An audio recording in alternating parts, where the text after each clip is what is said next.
ठीक है कि फाइल मैनेजमेंट का क्या मतलब है। फाइल मैनेजमेंट का मतलब है कि फॉर एग्जांपल जब आप शेल स्क्रिप्टिंग पे काम कर रहे होते हैं तो शेल स्क्रिप्टिंग में ऐसा होता है कि आपको कभी एक फाइल को कहीं से कॉपी करके कहीं और लेके जाना होता है, कभी किसी फाइल को डिलीट करना होता है, कभी किसी फाइल को रीनेम करना होता है। ठीक है, ये सारे जो काम होते हैं इसको हम क्या कहते हैं, फाइल मैनेजमेंट का काम है। यानी एक जगह से फाइल को क्रिएट करना, फाइल को रीड करना, फाइल को एडिट करना, फाइल को रिमूव करना, ये सारे काम जो होते हैं इसको हम कहते हैं फाइल मैनेजमेंट। तो ये काम तो हम नॉर्मली भी कर सकते हैं।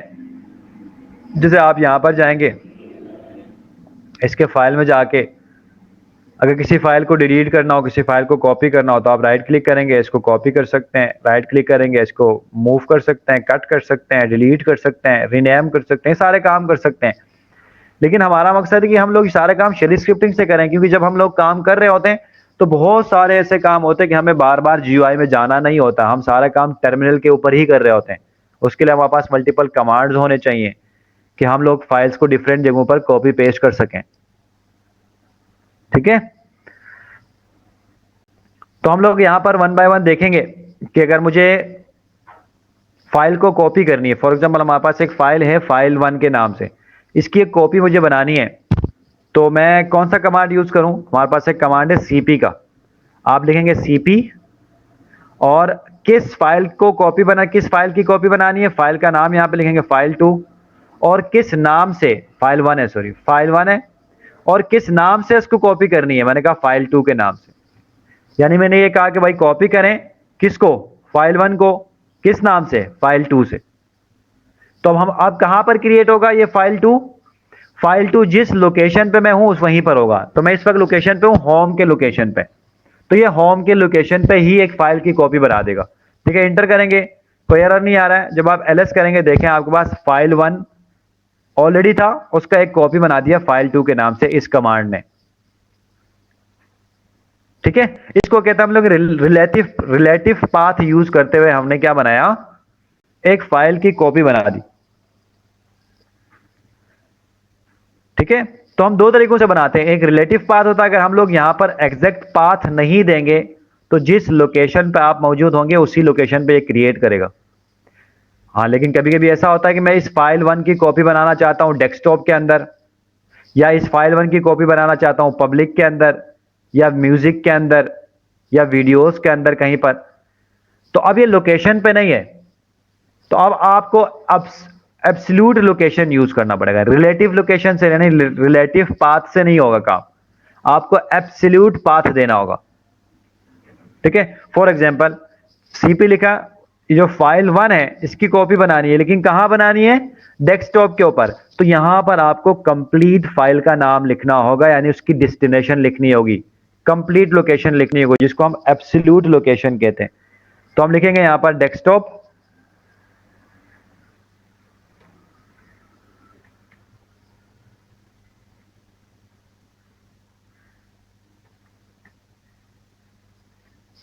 फाइल1 के नाम से, माई फाइल के नाम से। ठीक है, माई फाइल के नाम से। अब मैं क्या कहना चाह रहा हूं, कॉपी करें, किसको कॉपी करना, फाइल1 को। ये फाइल1 है, कहां पे करना है, डेस्कटॉप के अंदर जाना है, माई फाइल के नाम से क्रिएट करना है। इंटर करेंगे, कोई एरर नहीं आ रहा, इसका मतलब क्या होगा, क्रिएट हो गया होगा। कैसे देखूं इसको देखने के लिए हम लोग सीडी करके चेंज डायरेक्टरी भी कर सकते हैं, लेकिन हमारे पास एक कमांड और है, एलएस करके डेस्कटॉप लिखेंगे, तो डेस्कटॉप के ऊपर देखेंगे आपके पास माई फाइल के नाम से एक फाइल क्रिएट हो गया, यानी कॉपी हो गया।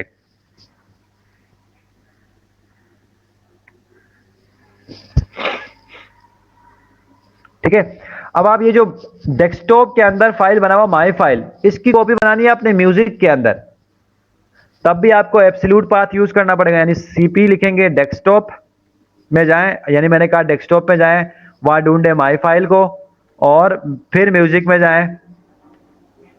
में जाएं और वहां पर आपने म्यूजिक फाइल के नाम से सेव कर दें, यानी कॉपी कर दें। मैंने कहा भाई इस कॉपी करें, किसको कॉपी करना है, मैंने कहा डेस्कटॉप पे जाके माई फाइल को कॉपी करें। अच्छा भाई कहां कॉपी करना है, म्यूजिक में जाके म्यूजिक फाइल के नाम से कॉपी कर दें। इंटर करेंगे, एरर नहीं आएगा। अब आप एलएस म्यूजिक करेंगे तो आपको म्यूजिक के अंदर वो फाइल नजर आ रहा होगा, म्यूजिक फाइल के नाम से। ठीक है, तो हम लोग रिलेटिविटी भी रिलेटिव पाथ के जरिए भी कॉपी कर सकते हैं और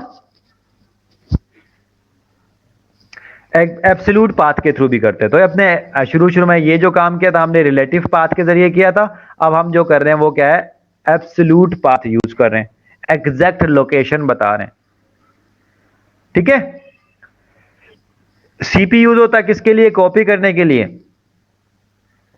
और डिलीट करनी हो आपने अगर फाइल को, तो हम यूज करते हैं कमांड rm का। rm का कमांड क्या होता है, रिमूव का कमांड कहलाता है। जैसे डिलीट का कमांड होता है del, वो विंडोज में होता है, लिनक्स में क्या होता है, rm का कमांड होता है। अब मुझे फॉर एग्जांपल इस फाइल माई फाइल को डिलीट करना है, तो लिखूंगा rm माई फाइल, इंटर करेंगे, ये आपसे पूछ रहा है, यस करेंगे। ठीक है, तो ये पूछ रहा है कि आपने फाइल को रिमूव करना है, तो यस कर दिया। अब एलएस करेंगे तो देखिए माई फाइल के नाम से फाइल अब रिमूव हो चुका है। ठीक है, आपने फाइल 1 को रिमूव करना हो तो rm लिखेंगे, फाइल 1 लिखेंगे, इंटर करेंगे। अब यहाँ पे पूछेगा भी नहीं, क्यों नहीं पूछेगा, क्योंकि ये जो हमारे पास पूछ रहा था वो इसलिए पूछ रहा था कि जो माई फाइल है उसको किसी चीज की भी परमिशन नहीं थी, तो ये इसलिए हमसे पूछता है कि भाई किसी चीज की परमिशन इसको नहीं है, क्या आपने डिलीट करना है वाकई में, एक मैंने कहा यस करना है। तो rm फाइल 1 करेंगे तो फाइल 1 ऑटोमेटिकली रिमूव हो जाएगा। अब आप ls करेंगे, फाइल 1 आपको यहाँ पर नजर नहीं आएगा, जैसे यहाँ पर नजर आ रहा था फाइल 1, यहाँ पर फाइल 2 नजर आएगा, फाइल 1 नजर नहीं आएगा। तो एक्चुअली rm क्या करता है, रिमूव करता है। समझ आ गए। उसी तरह हम लोग के पास एक कमांड है mv का, mv क्या करता है, रीनेम करता है, किसी फाइल को रीनेम करता है। फॉर एग्जाम्पल फाइल 1 है, फाइल 2 है, इसको रीनेम करना मुझे माई फाइल 2 या माई फाइल के नाम से। तो देखें mv करूंगा मैं, पहले फाइल का नाम लिखूंगा, किस फाइल को रीनेम करना है और किस नाम से करना है, मैंने कहा यहां पर माई फाइल के नाम से। यानी mv का मतलब क्या है कि रीनेम करें फाइल 2 को किस नाम से, माई फाइल के नाम से, और यहां पर करेंगे इंटर। तो अब आप देखें ls करेंगे तो आपको माई फाइल के नाम से फाइल रीनेम हुआ नजर आएगा। तो हमने cp देख लिया कॉपी के लिए। ठीक है, यानी हमने क्या देखा है, कमांड्स कौन कौन से देखें, cp का कमांड देखा है किसके लिए, कॉपी के लिए, mv का कमांड देखा किसके लिए, उसके लिए रीनेम के लिए, और rm का कमांड देखा किसके लिए, रिमूव करने के लिए, डिलीट करने के लिए। राइट, ठीक है। तो डायरेक्टरी क्रिएट करनी हो अगर हमें यहां पर, तो डायरेक्टरी क्रिएट करने के लिए जैसे हम लोग फाइल क्रिएट करने के लिए टच यूज करते थे, डायरेक्टरी क्रिएट करने के लिए यूज करते हैं mkdir, यानी मेक डायरेक्टरी किस नाम से, माई फोल्डर के नाम से बना दें। इंटर करेंगे, ls करके देखें माई फोल्डर के नाम से अब यहां पे एक डायरेक्टरी क्रिएट हो गया होगा। ठीक है, mkdir क्या करता है, माई डायरेक्टरी के नाम से फोल्डर क्रिएट करता है। इसी तरह अब इस फोल्डर को डिलीट करना हो तो वही rmdir करेंगे। rm सिर्फ फाइल के लिए, rmdir किसके लिए होता है, फोल्डर के लिए होता है, माई फोल्डर। एंटर करेंगे, देखिए rmdir। अब आप ls करेंगे, माई फोल्डर गायब हो जाएगा यहां से क्योंकि रिमूव हो गया। दोबारा क्रिएट करना है आपने mkdir। ठीक है, mkdir करेंगे, फोल्डर यहां पर क्रिएट हो जाएगा। अब इसकी कॉपी भी बना सकते हैं आप, ls करेंगे, इसकी कॉपी बनानी है तो cp करेंगे -r, माई फोल्डर का कॉपी बना देंगे। ठीक है, माई फोल्डर की कॉपी बना देंगे न्यू फोल्डर के नाम से। तो cp वही कमांड यूज होगा पर यहां पर -r भी हम यूज करेंगे, माई फोल्डर न्यू फोल्डर के नाम से। इंटर करेंगे, एक माई फोल्डर अब देखें न्यू फोल्डर के नाम से भी यहां पे क्रिएट करेगा, यहां पर माई फोल्डर न्यू फोल्डर। अब मुझे डेस्कटॉप के ऊपर एक और फोल्डर बनाना हो तो वही सेम काम है, यहां पर mkdir जिस तरह हम करते थे, यहां पर लिखेंगे डेस्कटॉप, उसके अंदर जाके आप माई फोल्डर के नाम से फोल्डर बना दें। इंटर करेंगे और ls करके डेस्कटॉप पे जाके देखेंगे आपके पास तो डेस्कटॉप के ऊपर बन गया होगा एक। ठीक है, स्पेलिंग तो देखें डेस्कटॉप पर माई फोल्डर बन गया।